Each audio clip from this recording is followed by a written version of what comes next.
What's Wrong with Boredom, or Just Get On With It, a theatricalist curtain raiser by Timothy Coakley, read by the Watermark Collective.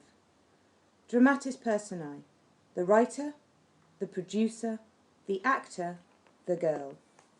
Scene: a living room, an almost bare stage, a sofa, a chair to either side.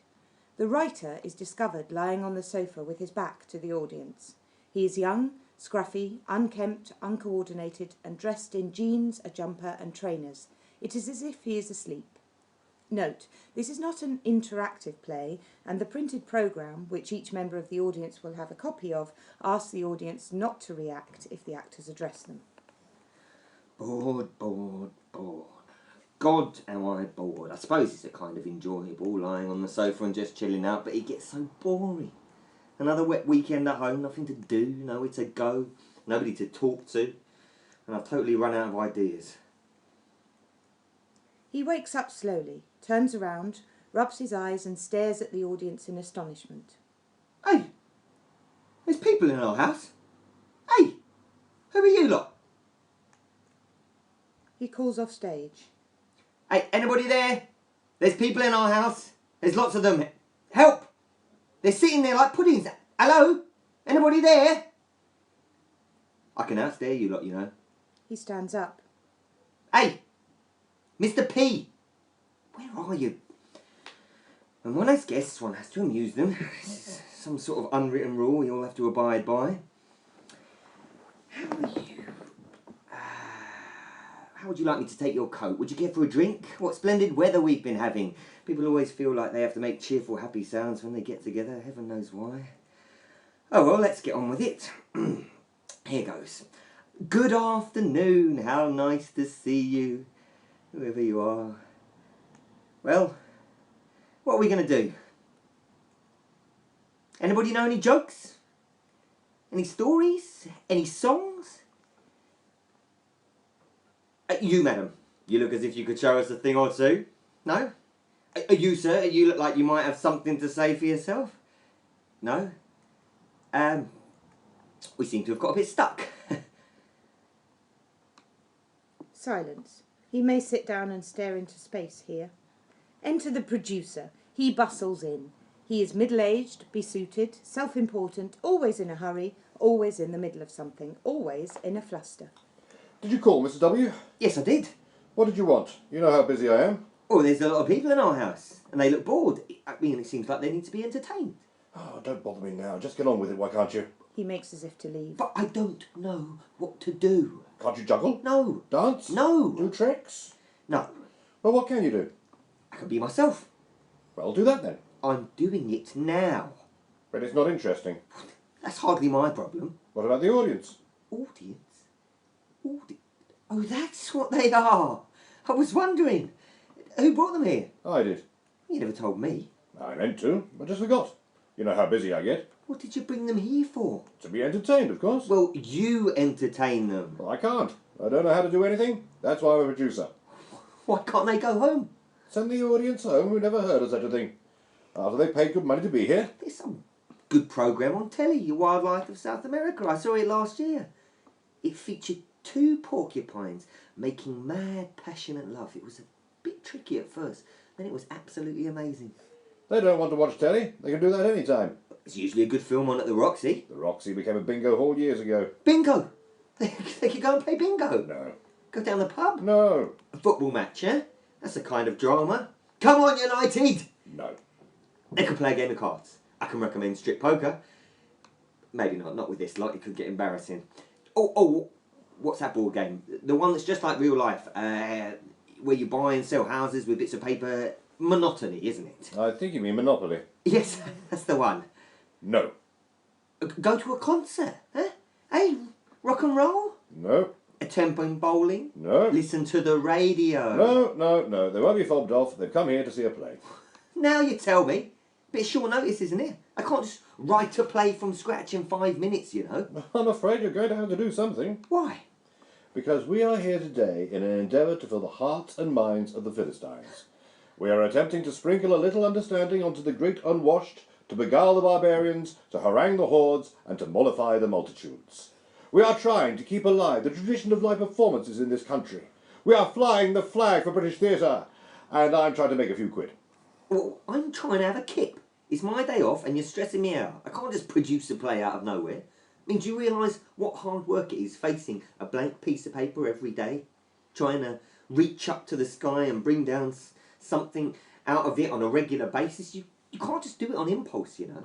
Well, do you realise how hard it is to be a producer? You arty types can be temperamental all over the place, have tantrums, act superior. What you don't seem to realise is that without bums on seats there would be no theatre. I feel so misunderstood. Deep down, I'm very sensitive. In my profession, you're only as good as your last movie. My whole reputation is at stake. This could be disastrous. The writer rolls over on the sofa. I want you to perform. What do you mean, perform? I mean, get up off your butt, stand up and do something. Oh, what? Or you're fired. Fired from what? You can't fire me from doing nothing. He continues to lie on the sofa. The lights go up and suddenly something happens, lasting approximately 1 minute. For example, a glamorous woman enters. She wiggles across the stage in a spotlight, accompanied by loud, suggestive music. Then just as suddenly, she departs. Or somebody appears and does a dance or a song or a mime or any brief act without words. Then the lights go down again. What was that? Just a thought. That was great. That was fantastic. That was terrific. That was just the sort of thing we're looking for. Any more where that came from? Who knows? We have finally found something you can do. And what's that? Think. I guess we have. Have another go. Okay. The lights go up again. Again something happens for a little longer this time, perhaps for about 3 minutes. For example, the same woman may appear and do a dance to some music. There may be a brief mime or a juggling act or a tap dance. The lights return to normal. That wasn't bad. Not bad at all. Did you imagine all that? Yes. Can you do it again? No. Why not? Well, I have to be inspired. What about all these people waiting? They'll just have to wait. They can't just sit there. Why not? They'll get bored. That's nothing to do with me. And anyway, what's wrong with boredom? No more ideas coming? Nope. Well, there was one, but you interrupted it. Where is it now? It's retreated. Hello, idea. Come back. Nice idea. Pretty idea. Hello. Huh? Any luck? No. No good. Oh well. They both just sit there for a moment, looking at a loss. It seems like our play has run out of steam again. Then, enter the actor. He makes quite an entrance. Then he just stands there. He is flamboyant and full of himself. Think in terms of a mixture of Lawrence Llewellyn Bowen, Oscar Wilde, Kenneth Williams, Lady Gaga, Freddie Mercury, and others, with the voice of Christopher Biggins. Darlings, hello. Who are you? Who am I? Well, I hardly know where to begin. I'm so diverse, so multitudinous, so complex, so varied, so interesting. So... Well, what do you do then? What do I do? Well, you'll have to guess. No idea. I am somebody who pretends to be all sorts of things that I am not. Don't we all? But I do it in public, and other people temporarily believe I'm somebody else. Together, we are all just like children playing. Let's pretend. So what do you do? I'm an actor. Oh, there you are. There you are. I didn't recognise you at first. The last time I saw you, you were dressed as Willow Twankey. The things one has to do to earn a crust. How are you? Fine, thank you. An actor? An actor? No less. Thank goodness. At last. Someone who can actually do something. We have an audience here. And they've been waiting patiently for ages. We've been racking our brains. We did not know what to do. We tried very hard. But we ran out of ideas. Now finally you're here. Get on with it. Do something. No problem. He walks to the front of the stage. The writer and the producer sit down. However, the actor hesitates. I can't. Why not? Well, I have to warm up first. Well, do it then. Okay, well, tell me to be something. Oh, I know this. Be a chair. The actor assumes a semi-squatting position. You're not a very realistic chair. I feel like a chair inside. Really? In fact, right now I feel like I've become the very essence of a chair. Wooden, you might say. Exactly. That's what the reviewers usually say about your acting. I beg your pardon? And why the strained face? Somebody just sat on me. Ask me to be something else. Be a tree. The actor stands with his arms in the air. Be a car. The actor pretends to be driving. Not bad, not bad. Different ways of walking. You're walking around the shops in the high street. The actor strolls along. You're on a tightrope. The actor wobbles. You're climbing a mountain and you're out of breath. You're near the top. The actor performs accordingly. Okay, let's step it up. You're walking along cliff edge. The actor walks tentatively. You're contemplating throwing yourself off. Oh! You're in the depths of despair. Oh! You do throw yourself off. Oh! The actor jumps and then collapses onto the floor. Not bad. Not bad at all. Well, I think that deserves a round of applause. No, it doesn't. What on earth for? Well, at the very least you could massage my ego. Oh, we will. In due course. No doubt we'll have to. Are you warmed up now? Yes, I suppose I am. Well, is it not time you did something? Yes, I suppose so. Some acting, for example? Very well. That is something I can definitely do. He goes to the front of the stage. He strikes a pose and assumes a face ready to make a speech. He clears his throat. He opens his mouth. However, no words come out. What's the matter now? I don't know what to say. Why not? I don't have the words. What do you mean you don't have the words? I mean exactly what I said. I don't have any words to say. I can't just make them up, you know. Ah, heaven give me patience. What's that you've been sitting on the sofa? Oh, it's the script I've been working on. Give it to him. But I'm still... Just do it. Okay.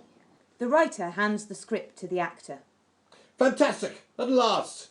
The play within a play starts here. In this, the actor plays the parts of narrator and Horatio, the writer plays Hamlet, the producer plays Claudius, and the girl plays Ophelia. We present Hamlet by William Shakespeare. Wonderful! Rehashed, revised, rewritten with no more delays and all the boring bits taken out. Even better! Souped up, jazzed up, cleaned up, sexed up, speeded up and given a happy ending in the hope of pulling in as many punters as possible. Very promising. Shortened, simplified, brought up to date into language we can all understand, improved on and made much better than the original in all sorts of ways by Tim Coakley. Who's he? Never heard of him. Sounds good to me. Here begins Act 1 of the play within a play. Note, when the actors are acting a part in the play within a play, they always wear something on their heads. The producer looks behind the sofa and finds a hat, for example a top hat, which displays the word narrator. He places it onto the actor's head. Hamlet was a dude from old Denmark who went for a walk one night in the dark. We need music. Switch on the music. It's in the CD player on the mantelpiece in the back room. Ah, I get it. It's good. I could get into this. The music starts. The music could be, for example, Wannabe by the Spice Girls. The lights go up. Hamlet was a dude in old Denmark who went for a walk one night in the dark when a voice said, "Don't be afraid, young lad, I'm the ghost of your dead dad." He begins to dance around to the music. A voice said, "Don't be afraid, young lad, I'm the ghost of your dead dad. La la la la la la." While the actor is dancing, the writer and producer confer quickly to one side in stage whispers. We can't let him do the whole play on his own. We ought to join in and help him out. But I can't act. Nor can I. They both look at the actor. Nor can he. Let's do it. Break a leg. If this does not work out, I'll be breaking both of yours. The producer and writer stand up on the stage and join in by clapping and dancing. That Claudius of low renown, he's murdered me and seized my crown. He's married my dear wife Gertrude. He's fat, he's ugly, and he's rude. I want you to kill him, dude. He's married my dear wife Gertrude. He's fat, he's ugly, and he's rude. I want you to kill him, dude. But Hamlet said, "I'm not in the mood." Hamlet said, I'm not in the mood.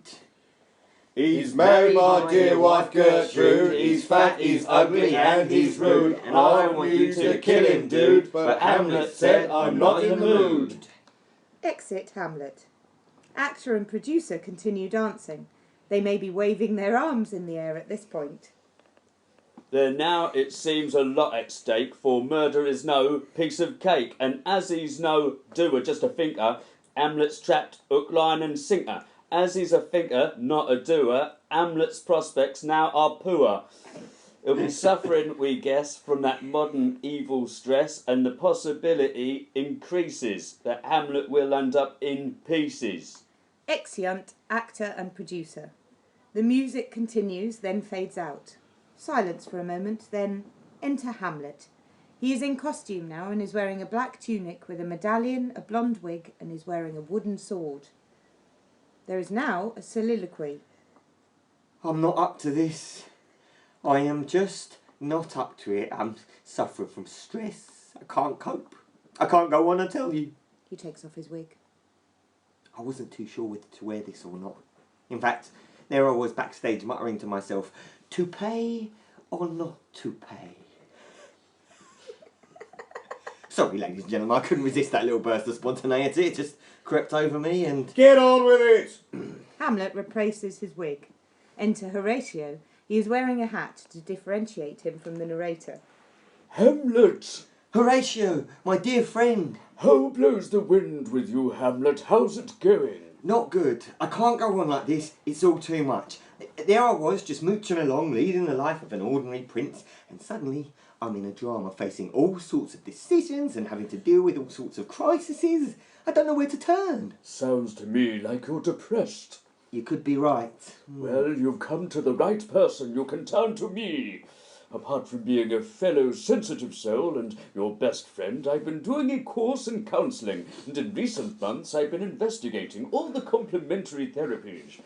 This is the new age, the age of Aquarius, and these days, the enlightened modern days, there are all sorts of solutions available to problems such as yours. If I may go into some detail... You may.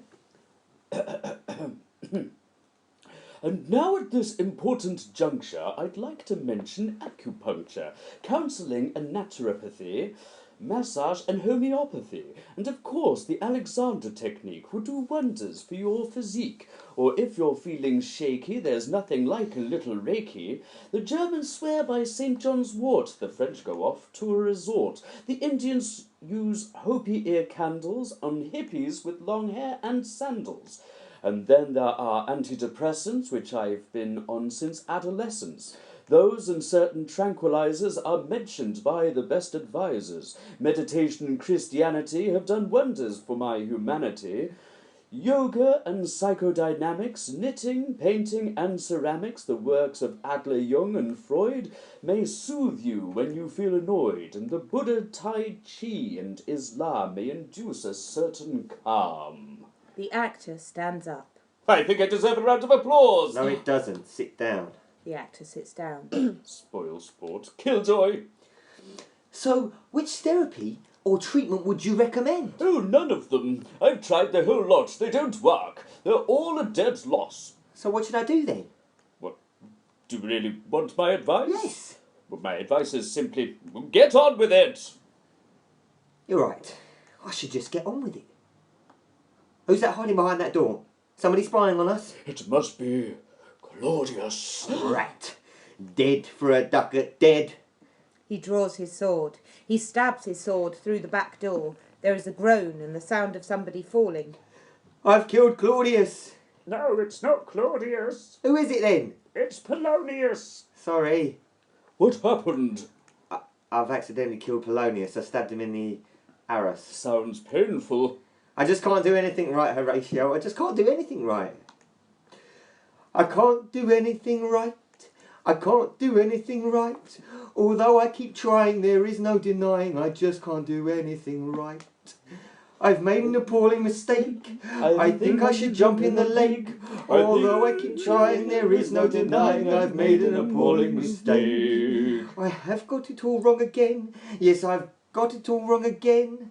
As a danger, a bit of a pain. That's not in the script. There's a theory that you are insane. You're making this up once again. Something has addled your brain. I really think you should abstain. I'm just trying to entertain. I really wish you would refrain. There's no need for you to complain. You could just bugger off on a train or fly to Brazil on a plane. I think it's going to rain. Although I keep trying, there is no denying I've got it all wrong once again. Thank you. That is the end of Act 1. Thank you. They take a bow. The audience is meant to applaud here, but to make certain of this, recorded canned applause may be played at this point. This is the end of Act 1 of the play within a play. All 3 actors now go and sit on the sofa or on the adjoining chairs on the floor. They flop. They appear to be exhausted. They may take off their hats, exhale and sprawl. There is a slight pause here to allow for a change of tone. I am absolutely cream crackered. Performing certainly takes it out of you. I feel like a wet rag. I wish you'd leave the writing to me. I was just adding a few embellishments. That was a rather short Act 1. Well, the whole play is short. I mean, once you cut out the delays of Hamlet's, there's nothing left. Anyway, audiences these days have a very short attention span. All they want is instant gratification. That was pretty instant, that I'll grant you. Whether there was any gratification or not, only time will tell. Well, I think the audience are lapping it up. An audience will lap anything up. They'll go out and watch any old tosh. Anything rather than stay at home where they would have to stare at the walls and contemplate their own inner emptiness. They'll do anything with that. Though that is supposed to be better for the soul. You cut out all the poetry then. Well, yes, I did. There's no call for it these days. I would say it's still going down well, though. Don't you think I said, I'm not in the mood, rather well? But Hamlet said, I'm not in the mood. Yes, you did, but then you missed a cue. I had to make up a line. I don't think they noticed. They never do. I might as well tell you now that if I were playing Hamlet, my character would not be anything like this. My character would be a lot more soulful. Your character, in my experience, is always you. My Hamlet would not behave anything remotely like this. My Hamlet would be far more sensitive, far more introspective, and much better dressed. My Hamlet would sweep the girl off her feet and impale all his enemies double quick. Well, you're both doing my Hamlet, so kindly just get on with it. By the way, in Act 2, Ophelia appears. One of you is going to have to play Ophelia. But not me, not me! We can sort you out a wig. I am not wearing a wig. I have yet to live down the last time I wore one. There are limits. Don't look at me. I'm far too butch. If we were in a theatre, what do you think the audience would be doing right now? Oh, they'd be out in the foyer, mingling. Or in the bar, drinking. Well, that's what they come to the theatre for, really. Their social life. To see and be seen. To look arty and cultured in front of their friends. Did you see that play last week? It was absolutely fabulous. Everybody who's anybody but anybody was there. Nobody had a clue what it meant, but what the hell gave us something to talk about in the interval? And my theory was considered to be particularly deep by a blonde girl I met in the bar. Even as we speak, the women are admiring one another's dresses. Oh, Dorothy, you look absolutely divine. Burgundy is so you. Or being catty. I swear I saw that dress in Oxfam last week and it still smells of mothballs, just like it did in the shop. Hamlet wasn't bad. I thought Horatio was lacking in a certain je ne sais quoi. Horatio was brilliant. He deserves an Oscar, a BAFTA, and a couple of Golden Globes at the very least. But that Hamlet ought to go back to drama school. Yes, to teach acting to people who haven't got a clue what they're doing. The writing was, of course, appalling. As it usually is from him. At least we can agree on something. Anyway, who goes to the theatre at all these days? The intellectual. And the ineffectual. They look at each other. They start making it up as they go along. As they do so, they appear to be struggling to find rhymes and find them only at the last second. The literati. The glitterati. The twitterati. The hale and hearty. The arty-farty. The Rosemary Moriarty. John McCarthy. And the Labour Party. The actor and writer are delighted with each other. They do a high five. What's the difference? It's all money. The writer and actor continue making things up alternately. The chattering classes. The heaving masses. The smart asses. The smoker of grasses. The Boulders Brasses. Taking passes. Girls in dark glasses. High five! The actor and the writer, who now may be lying on the sofa with their backs to each other, turn round and clap palms. Enter the girl. She wanders in from the back, looking lost. She looks young, naive and innocent. Is this where the play is going to take place? I saw the sign. Yes, that's right. I heard something was going to happen here tonight. Yes, it is, but you've come in the wrong entrance. The public entrance is out the door. Turn right, you can't miss it. The girl turns to leave. Wait a minute. Yes. If you came in that entrance, Yes. the actor's entrance, Yes.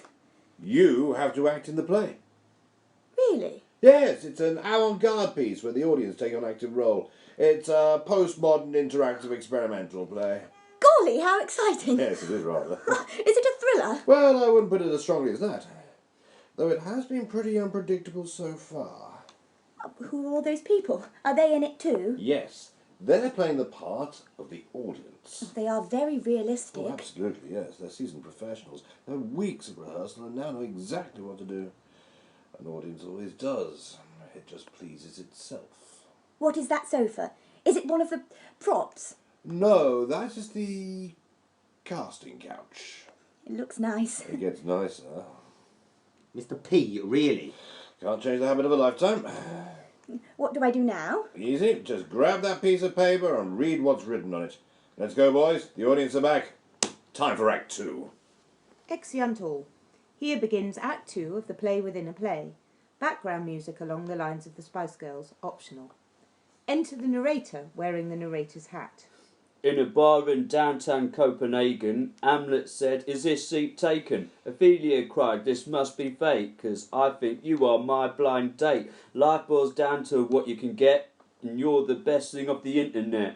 Ophelia and Hamlet really clicked. All their boxes now were ticked. In no time they were going out. They were an item, there is no doubt. Now, ladies, get your tissues out. Ladies, now get your tissues out. Because Hamlet certainly had issues. To fall in love, he was disinclined.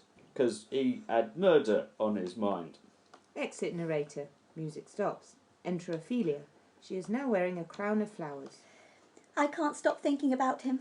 Hamlet, my one true love. She breaks into song. This may well be something resembling I Don't Know How to Love Him from Evita. Long pause. Hello? Isn't somebody supposed to come on this stage? Hello? Well, good evening, ladies and gentlemen. We will just have to keep ourselves amused as best we can. Allow me to introduce myself. My name is Katie Brown, also known as Ophelia. I'm not really an actress. I'm just an ordinary girl playing a part in this postmodern experimental interactive play. Actually, I'm still at school. I'm doing my A-levels. Botany and English and home economics, specialising in mushrooms and soufflés. My teacher, Mr. Robinson, says I am promising. She looks nervously off stage. Nobody comes. Hello? Is anybody coming? Acting is pretty stressful, isn't it? Especially in an experimental play. How do you find acting the part of the audience? It's not easy, is it? Of course, you're seasoned professionals, I forgot. You're probably too seasoned and too professional to talk back. Oh, well. Hello? Is anybody coming? It's kind of lonely up here. I got a part-time summer job in Kentucky Fried Chicken. Oops, other fried chicken establishments are available. The other day, my supervisor said to me, Katie, she said, if you were not such a dreamer, we'd give you a permanent job, but you've always got your head stuck in the clouds. Talk about a backhanded compliment. Hello? Is anybody coming? God knows what all this malarkey is about. Those people have left me in the lurch good and proper. Whoever they are. Why doesn't anybody come? I don't know what I'm doing here, really. I don't know why I agreed to do this. I came here for a relaxing night out. I came here to sit back and be entertained. And now I find myself standing up here all on my own with all these strange people staring at me. I can't go on. Hello! Ladies and gentlemen, I can't think of anything else to say. Oh, I don't feel well suddenly. I can't breathe. I'm having a can't stop. I can't control it. I'm going to pass out. Oh, how should I, your true love, know from another one? By his cockle hat and staff and his sandal shoon. He is dead and gone, lady, he is dead and gone. At his head a grass green tuft, at his heels a stone. White his shroud as the mountain snow, larded with sweet flowers which bewept to the grave did not go with true love showers. At some point during the second verse, the writer enters. There's rosemary that's for remembrance, and there is a pansy that's for thoughts. There's Hey, fennel... that's not in the script. Well, yes, it is. I happen to know otherwise. I happen to be studying Hamlet for A-level. I can't stick to this. Why can't you stick to the script I gave you? Well, I had to do something. You left me here, all alone, out here. Where were you? We got stuck. We couldn't get the producer into his costume. We're going to have to do without it. Well, you let me down very badly, very badly. We let you down. Who was it who changed the script and started making things up as they went along? I had to. I was left with no choice. Where were you? You were supposed to be there. Who do you think you are asking questions and telling me what to do? You're just a girl off the street. Oh, well, thank you very much. And you've no right to march in here and start telling us what to do. That's it. Stuff you and stuff your play and stuff your script. I'm out of here. Good luck with it. She throws her script to the floor and makes as if to leave. Enter the producer, ostentatiously applauding. That was fantastic. Darling, you're wonderful. Absolutely wonderful. I was. Oh, you do Ophelia cracking up really well. You're totally naturalistic. You were better than the Ophelia I saw at the Old Vic last year. You wouldn't think you were acting at all. And the way you improvised and held the show together all on your own, it was amazing. It was. You're a real trooper. I am. She was terrific. She's a natural. A star is born. And I discovered her. No, I discovered her. I want to be her agent. I want to shape her career. Oh, too late. She's already signed up with me. So I'm doing all right so far. Yes. Exit the writer. Yes, my dear, you're a natural. I'm prepared to bet there's a future for you in the acting profession. Now, let's carry on. We want more of the same. Just be yourself, relax, and you'll be fine.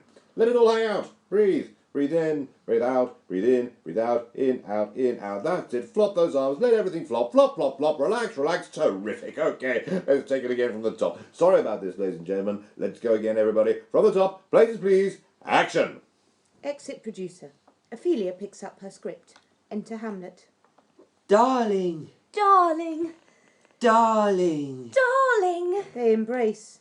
My own true love. What is stopping us getting together? That ogre Claudius, of course. He rules the land with tyranny and oppression. The flowers have stopped blooming, the leaves have fallen from the trees, and the crops have stopped growing. And the sedge has withered from the lake, and no birds sing. And he has banned people holding hands or kissing. Everybody hates him. You should save the nation. You should kill him. Why don't you? So I should. But somehow I just can't get round to it. Why do you think that is? Well, there have been many theories throughout the centuries. The lights change. There is a burst of threatening music. Suddenly we're in a chat show format. Welcome to A Book at Bedtime. And tonight's special guest is Hamlet, Prince of Denmark. Hamlet, you have been famous the world over for all sorts of things, but you are famous most of all for your delays. To get straight to the point, why is that? Why do you delay so much? Well, if Hamlet just got on with it, it would be Shakespeare's shortest play instead of his longest, and the paying customers would want their money back. Oh, I've never heard that one before. Though throughout the ages there have been many theories about why everything takes you so long. Yes, it's turned into a bit of a light industry. In the Renaissance period, they saw the play as a portrayal of madness. I had them fall there. In the Restoration, Prince Hamlet was seen as a heroic figure, although these days he is seen more as an anti-hero. I'm not sure how I feel about that. You are never sure how you feel about anything. In the 18th century, Hamlet was seen as a weak and melancholy person. How dare they? And they did not like the mixture of comedy and tragedy. But what else is life? The Victorian critic A.C. Bradley said Hamlet was disappointed with his mother. I was, but then aren't we all? The Protestants think you're definitely a Catholic, and the Catholics think you are definitely a Protestant. Seems neither of them want me. In the 20th century, Freud psychoanalyzed you as if you were a real person and thought you had an Oedipus complex. He was always a clever bugger, that Freud. The modern eclectic view is that Hamlet is a true reflection of life in which we are all characters in a play and floundering around not knowing what to do with ourselves in this rather dreary, sinister, oppressive, stressful, painful world. What pretentious garbage. Then we have the predestinational theory, the Marxist theory, the existential theory, the socio-political theory, the religious theory, the feminist theory. Oh, spare me. What do you think I should do? Why don't you just get on with it? Yesterday I had an email from a research student in Canvas who's doing a PhD on the play. He also wanted to know why I delay so much. But did you send him your standard reply? Yes, for the usual fee. Got to make a living, ka-ching. But why don't you just... And a literature professor from Kuala Lumpur wanted to know my true feelings about Ophelia. So does Ophelia. He wants the answers from the horse's mouth. So does Ophelia. She also wants the answer from your mouth. Eh? Kiss me, you fool! Hamlet stands up and moves towards Ophelia, but at that moment, enter Claudius. It is actually the producer, still in his suit, wearing a gold paper crown and carrying a wooden sword. Claudius, we meet at last. This town was never big enough for the two of us. You killed my father. He had it coming to him, the no-good bastard. You seized the crown and you stole the kingdom, my rightful inheritance, from me. You were always too much of a wimp to be king. And you married my mother. Somebody had to take pity on her. Let's face it, she was getting to the desperate stage. You cad, sir. The essence of drama is conflict. Note to self. But loads of it in Act 2. You were not supposed to read out that bit. You little runt, you're no match for me. You bound her, sir. You miserable little weakling. Hamlet draws his sword. Have at you, sir. Claudius also draws his sword. There is a sword fight. After a somewhat stylized fight with wooden swords, Hamlet kills Claudius. Claudius falls to the floor. He goes through the throes of an appallingly overacted death scene. Finally, he stops twitching and is still. Bells peal out. The trees have started growing again and the flowers are in bloom. Hamlet takes Claudius's crown and places it on his own head. I am now the king. Ophelia, will you marry me? Of course I will, darling. Wedding music starts. All four actors now dance on stage with Hamlet and Ophelia at the centre. There is a wedding and celebrations with song and dance. Confetti is thrown over the happy couple. The play within a play ends here. There is a burst of recorded applause. The producer may encourage the audience to applaud as well. All the actors take a bow, then exeunt. The producer remains on stage to one side. After a moment, enter the actor. The actor takes centre stage and makes a sweeping bow. Thank you, my fans, my public, from the bottom of my heart, thank you. Exeunt the actor. He walks backwards graciously off the stage.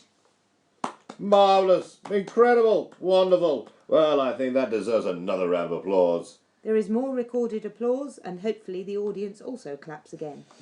Enter the actor. The actor takes another sweeping bow. Get off, you're milking it. Get off. Exit the actor. The applause continues. The actor starts to enter again. Off. Exit the actor. The producer and the writer are now relieved and ecstatic. They dance around the stage together. We did it.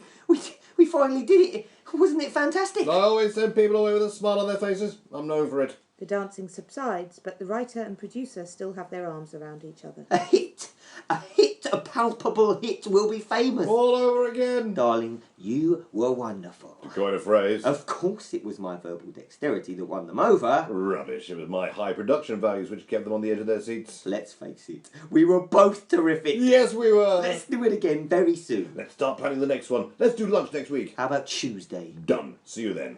Exit the producer. The writer is left on his own. He may sigh at this point. The mood becomes subdued.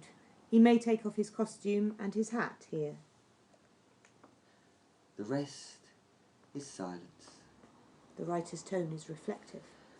Well, I suppose that was all very jolly and all that, but why do we do this at all? At the end of the day, what is a play? Nothing but a tale told by an idiot, full of sound and fury, signifying nothing. And what is an actor? Nothing but a walking shadow, a poor player that struts and frets his hour upon the stage and then is heard no more. And for that matter, what is a writer?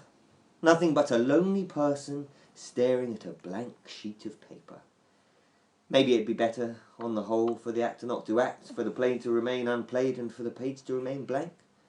For when all is said and done, putting it all together, summing it up in a few words, what's wrong with boredom? He lies on the sofa and curls up into the position he had at the beginning of the play. Curtain.